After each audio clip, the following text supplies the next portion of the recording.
ఈ ఉదయకాల సమయంలో దేవుని పాద సన్నిధికి మనమందరం కూడా రావటానికి దేవుడు మనందరికీ అనుగ్రహించిన మంచి అవకాశం కొరకై నేను దేవునికి కృతజ్ఞతాస్తుతులు చెల్లిస్తూ ఉన్నా. రండి, ఈరోజు వాక్య ధ్యానం కొరకు 119వ కీర్తనలు 148వ వచనాన్ని చదువుకున్నా.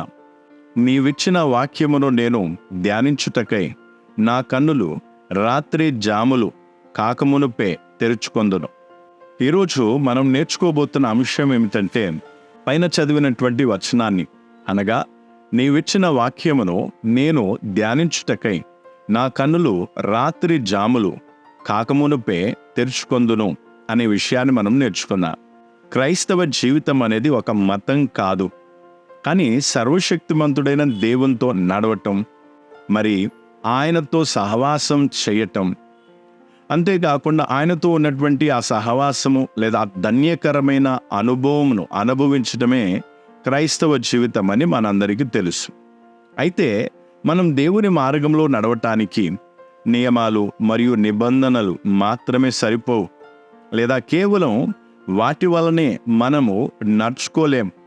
ఈ మార్గం ముళ్ళ మార్గమే ఉంది గనుక ఒకవేళ మనం ఈ మార్గంలో నడవాలని కోరుకుంటే మన హృదయం క్రీస్తు ప్రేమతో నిండి ఉండాలి. అప్పుడు మాత్రమే మనము ఇట్టి మార్గంలో నడవగలుగుతాం. దేవునితో సహవాసం చేయడము మరియు దేవునితో మాట్లాడడము అనేవి ఒక ప్రాముఖ్యమైన పాత్రను పోషిస్తూ ఉంటాయి. ప్రార్థన ద్వారానే మనం దేవునితో మాట్లాడగలుగుతాం గనుక ప్రార్థన లేకుండా దేవునితో మనకున్న సంబంధం ఎక్కువ కాలం నిలిచి ఉండదు. ఒకసారి మనం బంధుత్వాలను చూసినట్లయితే ప్రతి ఒక్క బంధములో ఒకరితో ఒకరు మాట్లాడుకోవడం అనేది ఒక సర్వసాధారణమైన విషయం, లేదా అట్టి సంభాషణ అనేది ప్రాముఖ్యమైన పాత్రను పోషిస్తూ ఉంటుంది. అది కుటుంబంలో ఉన్నటువంటి సంబంధాలే కావచ్చు, లేదా సమాజంలో కలిగి ఉన్నటువంటి సంబంధాలే కావచ్చు, అది ఉద్యోగంలో కావచ్చు, లేదా మన జీవితంలో ఇతర ఏ రంగంలోనైనా సరే మన సంభాషణ ద్వారానే, మనం మాట్లాడటం ద్వారానే మనం ఒకరికి ఒకరం పరిచయం చేసుకోగలుగుతాం, వారి గురించి కూడా తెలుసుకోగలుగుతాం. మన సంభాషణ ద్వారానే ఒకరి ఆలోచనలు మరొకరితో పంచుకోగలుగుతాం. అలాగే మన జీవితంలోని కొన్ని విషయాలను కూడా సరిచేసుకోగలుగుతాం. ఈ విధముగా పరస్పరమైన పరిచయముతో సంభాషించుకోగలుగుతాం. అయితే ఈ విధంగా మన కళ్ళకు కనిపించే వ్యక్తితో మాట్లాడుటకు కమ్యూనికేషన్ ఎంత ముఖ్యమైనది అని మనకు తెలుస్తుంది. అయితే మరీ ముఖాముఖిగా లేదా ఈ కళ్ళతో చూడలేని ఆ దేవునితో మనం ఎలా సంభాషించగలము? మనం దేవునితో సంభాషించాలి అంటే, ఆయనతో మాట్లాడాలి అంటే మనకు ఒకే మార్గం ఏంటంటే ప్రార్థన. ఈ ప్రార్థన ఒక ప్రాముఖ్యమైన పాత్రను పోషిస్తుంది దేవునితో మాట్లాడటంలో. ఈ ప్రార్థన ద్వారానే మనం దేవునితో మాట్లాడగలుగుతాం.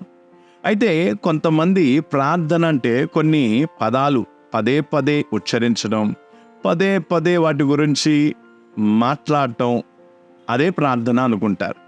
అంతేకాకుండా నేను చేస్తున్న ప్రార్థన వలన దేవుడు సంతోషిస్తున్నాడని భావిస్తూ ఉంటారు. మరోవైపు చూస్తే కొంతమంది మా కోరికల నెరవేర్పు కొరకు దేవుని యొద్దకు వచ్చి ప్రార్థన అనే ఈ మాధ్యమం ద్వారా ఎలాగైనా సరే మా కోరికలను దేవుడు నెరవేరుస్తాడు అని వారు భావిస్తూ ఉంటారు, ఆలోచిస్తూ ఉంటారు. కానీ వాస్తవానికి ప్రార్థన అంటే ఏమిటి? మన హృదయాలను తెరిచి దేవునితో మాట్లాడడమే ప్రార్థన యొక్క అర్థం. ప్రార్థనలో వివిధ కోణాలు ఉన్నాయి, కానీ ఆ విషయాలన్నిటినీ మనం ఇప్పుడు చూడటం లేదు. ఇక్కడ మనం కీర్తనాకారునితో కలిసి దేవునితో మాట్లాడేందుకు నా కన్నులు రాత్రి జాములు కాకమునుపే తెరుచుకొందును అనే టాపిక్ను లేదా ఆ అంశమును మనం ధ్యానించుకుంటున్నాం. ఒకసారి మనం ఆలోచించి చూసినట్లయితే మనమందరం కూడా పగటిపూట చాలా బిజీగా ఉంటాం. ఎందుకంటే మన జీవితంలోని ఎన్నో ప్రాముఖ్యమైన విషయాలు ఉంటాయి గనుక మన విలువైన సమయాన్ని ఆ విషయాల కొరకే కేటాయిస్తూ ఉంటాం. అంతేకాక మన చుట్టుప్రక్కల ఉన్న వారితో కూడా మాట్లాడవలసి వస్తుంది. గనుక మనం మాట్లాడుతూ ఉంటాం.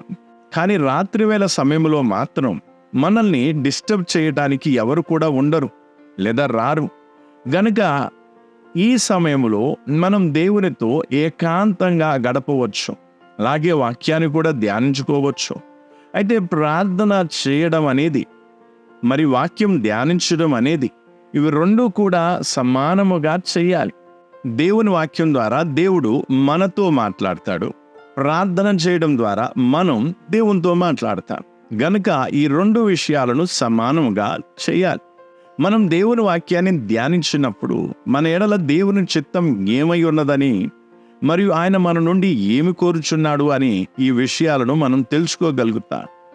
అలాగే మన ఎడల దేవుడు కలిగి ఉన్న ఆయన చిత్తాన్ని కూడా మనం గుర్తించగలుగుతాం, గ్రహించగలుగుతాం. అయితే విచారకరమైన విషయం ఏమిటంటే, ఈనాటి ప్రజలు లేదా విశ్వాసులుగా పిలువబడుతున్న వారు దేవుని వాక్యం కంటే ఇతరుల సాక్ష్యాలకు మరియు ప్రవచనాలకు మాత్రమే ఎక్కువ ప్రాధాన్యతనిస్తూ ఉన్నారు. అయితే ఒకవేళ మనం దేవుని యొక్క మధురమైన వాక్యాన్ని ధ్యానించిన వారమైతేనే మనం దేవునితో మాట్లాడగలం మరియు ఆ ధన్యకరమైన సన్నిధిలో ఉన్న ఆ ఆనందాన్ని కూడా మనం అనుభవించగలం. గనుక రండి, దేవునితో నా సంబంధం సరిగ్గా ఉన్నదా లేదా అని మనల్ని మనం పరీక్షించుకొని చూసుకుందాం. యేసు ప్రభు ఈ లోకంలో శరీరధారిగా జీవించినప్పుడు రాత్రివేళ సమయంలో తండ్రితో మాట్లాడుటకు ప్రార్థన చేస్తూ మనకు ఒక ఆదర్శంగా నిలిచాడు. అందుకొరకే దేవుని సంతానం అనబడిన మనల్ని కూడా ఈ రోజులలో మెలకువగా ఉంటూ ప్రార్థనలో సమయాన్ని వెచ్చించమని దేవుని ఆత్మ కూడా మనల్ని ప్రోత్సహిస్తూ ఉన్నారు. అలాగే దేవుని వాక్యం కూడా ప్రార్థన చేయమని మనల్ని ప్రోత్సహిస్తూ ఉంది. రండి, మనల్ని మనం పరీక్షించుకొని మనం ఎలా ఉన్నామో తెలుసుకుందాం. రాత్రివేళ నేను నా జీవితంలో కలిగి ఉన్న కష్టాలతోనే, బరువెక్కిన హృదయంతోనే నిద్రపోతున్నానా, లేక దేవుని వాక్యాన్ని ధ్యానించడానికి, ప్రభువుతో మాట్లాడటానికి, ఆయన స్వరాన్ని వినడానికి, ఆయన నుండి నెమ్మది పొందుకోవడానికి సమయాన్ని వెచ్చిస్తున్నానా లేదా సమయాన్ని కేటాయిస్తున్నానా? ఒకసారి ఆలోచిద్దాం. రాత్రివేళ దేవుని వాక్యాన్ని ధ్యానించి దేవునితో మాట్లాడగలిగే మనస్సును మరియు ఆయన స్వరాన్ని వినుటకు కావలసిన చెవులను దేవుడు మనకు అనుగ్రహించులాగున, దేవుడు మనకు ఈ విషయంలో సహాయం చేయులాగున మనమందరం కలిసి ప్రార్థన చేద్దాం. రండి, మనం ప్రార్థన చేసుకుందాం. కృపా కనికరము గల మా తండ్రి, ఈ సంవత్సరంలోని 3వ మాసముకై మేము నీకు కృతజ్ఞతాస్తుతులు చెల్లిస్తూ ఉన్నాం. నీ పరిశుద్ధమైన నీ వాక్యం కొరకై మేము నీకు వందనాలు తెలియపరుస్తూ ఉన్నాం. ఈ లోకమంతయు కష్టాలతో ఉండి నిరుత్సాహానికి గురవుతున్న సమయంలో రాత్రివేళల్లో మేము మెలకుగా ఉండి నీతో మాట్లాడుటకు, నీ వాక్యమును ధ్యానించుటకు, ఆత్మలో బలము పొందుకొనుటకు మాలో ప్రతి ఒక్కరికి సహాయం చేయమని వేడుకొంచున్నాం. నీవు మాకు తోడుగా ఉన్నావు గనుక ఇక మీదట మేము చింతించాల్సిన అవసరం మాకు లేదు. ఇందును బట్టి కూడా మేము నీకు కృతజ్ఞతాస్తుతులు చెల్లిస్తూ ఉన్నాం. యేసుక్రీస్తు మధురమైన నామములో అడిగి వేడుకుంటున్నాము తండ్రి, ఆమె. మన ప్రభువు రాకడ సమీపించి ఉన్నది గనక ఈ రోజులలో మనం ఆత్మలో దృఢంగా బలంగా మారుదా. ఈ చివరి దినాలలో రాత్రివేళ సమయములో దేవుని సన్నిధిలో సమయాన్ని గడపడానికి మన జీవితాలలో ఒక క్రమశిక్షణను అలవర్చుకుందాం. దేవుడు మనందరినీ ఆశీర్వదించునుగాక. మరణాత.